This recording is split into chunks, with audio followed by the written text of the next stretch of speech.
Hello students, I am Garima Verma. Today's topic is surface and interfacial phenomenon.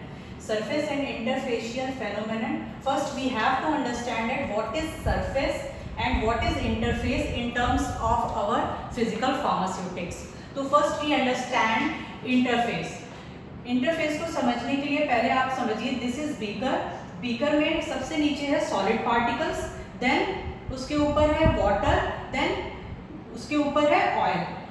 अब solid particles और water के बीच में जो interface बन रहा है that is called solid liquid interface. Means solid और लिक्विड के बीच का जो फेज है that is called interface, and if we called it is solid or liquid then it is called solid liquid interface. So what is interface? Any two state, for example solid and liquid divided by a layer, this layer is called interface.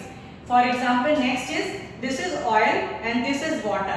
Oil and water is separated by a thin layer, this is called interface. But now this is called liquid interface and this is called solid liquid interface. Last this layer is, अब आप देखिए कि surface यहाँ पे oil है और इसे हम क्या कहेंगे, जो सबसे ऊपर है इसे हम कहेंगे air.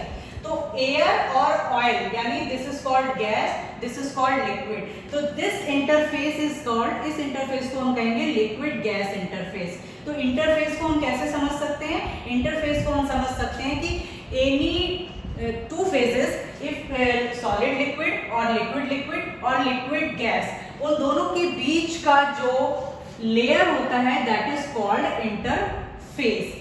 So this is called liquid gas interface, this is called liquid interface and this is called solid liquid interface.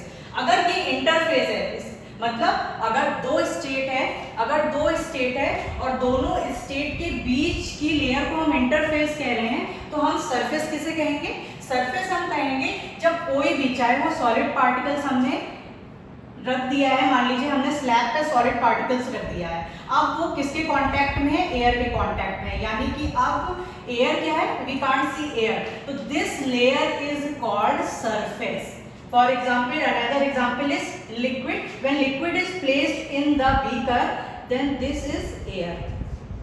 तो this layer is called surface. Means कोई भी फेस अगर एयर के कांटेक्ट में है, air is invisible, then this is called surface and this is also called surface. But what is interface? Interface is that when two phases are separated by a layer. If two phases apart from air यानी अगर हम air को हटा दें, solid liquid की बात करें, तो जो लेयर बनती है दो फेज के बीच में उसे हम इंटरफेस कहते हैं. लेकिन अगर सिर्फ सॉलिड पार्टिकल्स एयर के कांटेक्ट में है, सॉलिड पार्टिकल्स अगर एयर के कांटेक्ट में है तो दिस इज सरफेस. इसी तरह लिक्विड पार्टिकल्स सिर्फ एयर के कांटेक्ट में है और air is invisible, this is called surface. तो this is surface, this is interface. हमें इस चैप्टर में पढ़ना है सरफेस एंड इंटरफेशियल फेनोमेनन, मतलब सरफेस पे कौन कौन सी प्रॉपर्टीज हो रही हैं और इंटरफेस पे कौन कौन सी प्रॉपर्टीज हो रही हैं. उसके लिए हमें सबसे पहले समझना पड़ेगा कि सरफेस टेंशन क्या होता है. सरफेस टेंशन समझने के लिए for example there is one beaker. इस बीकर के अंदर हमने एक लिक्विड भर दिया है और इस लिक्विड में ये डिफरेंट पार्टिकल्स, हमने लिक्विड के मॉलिक्यूल्स दिखाए हुए हैं. अब इस लिक्विड मॉलिक्यूल्स में हमें पता है कि अगर कोई भी, हमने पढ़ रखा है वैन डर वाल फोर्सेस क्या है. वैन डर वाल फोर्सेस यानी जो फोर्सेस वैन डर वाल ने बताया था कि अगर कोई मॉलिक्यूल कहीं रखा हुआ है तो आपस में मॉलिक्यूल है उनके फोर्स ऑफ अट्रैक्शन जो लग रहा है that are called van der वाल फोर्सेस. तो अगर मान लीजिए फॉर एग्जांपल हम इस मॉलिक्यूल का एग्जांपल लें तो यहाँ से अट्रैक्शन फोर्स लग रहा है, यहाँ से लग रहा है, यहाँ से वैन डर वाल फोर्स, तो चारों तरफ से फोर्स लग रहा है. तो जब इस मॉलिक्यूल पे यहाँ से फोर्स लग रहा है, यहाँ से और यहाँ से, तो दोनों अप एंड डाउन का फोर्स नलीफाई हो जा रहा है और लेफ्ट एंड राइट का फोर्स भी नलीफाई हो जा रहा है, यानी कि फोर्स क्या है हमारा? जीरो है. लेकिन जब हम सरफेस पे आते हैं, जो मॉलिक्यूल सरफेस पे है वहां फोर्स देखिए डाउनवर्ड लग रहा है, यहाँ राइट साइड में लग रहा है, लेकिन ऊपर कोई मॉलिक्यूल नहीं है, ऊपर क्या है? एयर है. तो यहाँ पे सरफेस पे जो फोर्स लग रहा है उसे हमने कहा वो फोर्स को टेंशन, यानी कि सरफेस पे जो फोर्स या टेंशन प्रोड्यूस हो रहा है that is called surface tension. तो सरफेस टेंशन कैसे हुआ, यानी परपेंडिकुलर फोर्स जो लग रहा हो, जब भी राइट एंगल पे किसी पर्टिकुलर लेंथ पे फोर्स लग रहा हो तो उसे हम कहते हैं सरफेस टेंशन, और उसे हम डिनोट करते हैं गामा से, यानी कि गामा इज इक्वल टू जो फोर्स लग रहा है पर यूनिट लेंथ, यानी इस लेंथ पे जो फोर्स लग रहा है अपवर्ड साइड जो नलीफाई नहीं हो रहा है that is called surface tension. अगर वही फोर्स इंटरफेस पे लगने लगे, इंटरफेस पे किसी पर्टिकुलर पॉइंट पे लगने लगे तो उसे हम कहते हैं interfacial tension. Why it is important to study in the pharmacy? Because whenever we use any drug particle, अगर हम कोई भी ड्रग पार्टिकल लेंगे उसे किसी फॉर्मुलेशन में बनाना चाहेंगे, तो चाहे हम उसे एक्वस फेज में मिलाना चाहें, चाहे हम उसे ऑर्गेनिक सॉल्वेंट में मिलाना चाहें, जब भी हम उसे मिलाना चाहेंगे तो मान लीजिए वो सॉलिड पार्टिकल जो है वो मिक्स नहीं हो पा रहा है किसी एक लिक्विड में। अब उस लिक्विड में मिक्स क्यों नहीं हो पा रहा है, क्योंकि वो सॉलिड पार्टिकल्स के आपस का, उस सॉलिड पार्टिकल के आपस का कोहेसिव फोर्स ज्यादा है। ये S पार्टिकल है, ये S पार्टिकल है, दो सिमिलर पार्टिकल्स के बीच अगर कोई फोर्स लगता है तो उसे कहते हैं कोहेसिव फोर्स, और अगर कोई डिफरेंट पार्टिकल्स के बीच फोर्स लगता है, यानी ये सॉलिड है और ये लिक्विड है, डिफरेंट पार्टिकल्स के बीच लगता है, उसे कहते हैं हम adhesive force. This is adhesive force, this is cohesive force. Means two similar particles के बीच अगर फोर्स लग रहा है that is cohesive force, two different particles के बीच अगर फोर्स लग रहा है दैट इज एडहेसिव फोर्स।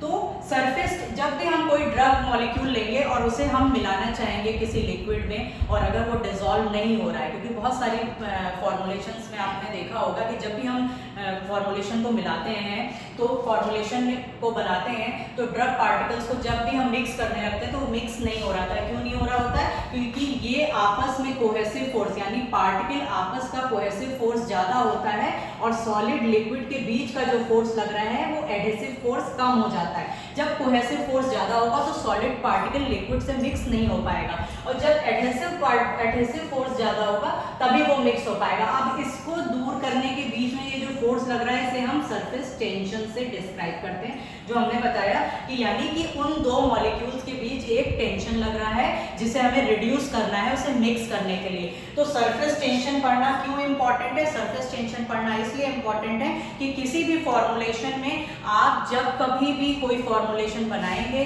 चाहे उसे आप ऑर्गेनिक सॉल्वेंट में डिसॉल्व करें, चाहे एक्वस सॉल्वेंट में डिसॉल्व करें, उसके बीच की इंटरफेशियल टेंशन, सरफेस टेंशन को रिड्यूस करना पड़ेगा। उसको रिड्यूस करने के लिए यानी कि हम उसकी स्टडी कर रहे हैं। जब तक हम सरफेस टेंशन जो है पढ़ेंगे, सरफेस टेंशन के बारे में और उसकी प्रॉपर्टीज के बारे में नहीं समझेंगे तो हम नहीं समझ पाएंगे कि हम कोई फॉर्मुलेशन बना रहे हैं तो वो क्यों जरूरी होता है। तो सरफेस टेंशन और इंटरफेशियल टेंशन की स्टडी फार्मेसी में इसीलिए इंपॉर्टेंट है कि जब कभी भी आप कोई फॉर्मुलेशन बनाएं, तो फॉर एग्जांपल आपने देखा होगा इमल्शन में इमल्सिफाइंग एजेंट यूज करते हैं, सस्पेंशन में सस्पेंडिंग एजेंट यूज करते हैं। वो किस लिए यूज करते हैं? वो क्या करते हैं कि लिक्विड और सॉलिड के बीच की इंटरफेशियल टेंशन को रिड्यूस कर देते हैं। तो लिक्विड और सॉलिड के बीच की जो इंटरफेशियल टेंशन को रिड्यूस कर रहे हैं वो हम इसलिए करा रहे हैं जिससे कि वो मिक्सिंग प्रॉपर हो जाए। तो फार्मेसी में कोई भी फॉर्मुलेशन बन रही है उसके लिए सरफेस टेंशन और इंटरफेशियल टेंशन की स्टडी इंपॉर्टेंट है। That is all about surface interface and surface tension. Thank you.